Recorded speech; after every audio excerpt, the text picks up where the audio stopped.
If you want to use a memory card or microSD card on your OnePlus 15, then in this case, unfortunately, it is not possible to do so with the SIM tray. Over here I have the SIM tray, and as you can see here, while we do have the SIM slot number 2 for the second physical SIM card, it is not possible to, for example, use the microSD card and use that instead. You cannot really insert the SD card, the microSD card, into the SIM tray and use it with your phone.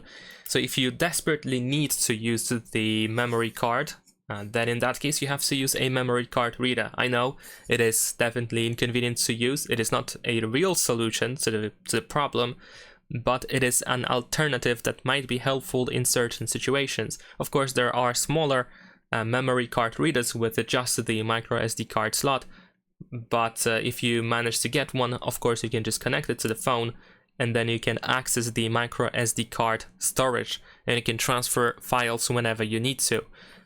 But like I'm saying, it is not a real solution because it's just like an alternative to certain problem, and it definitely cannot replace the fact that you cannot use the microSD card directly on the phone.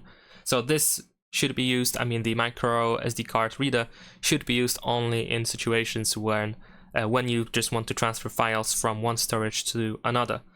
And that is pretty much it. Leave a like and subscribe.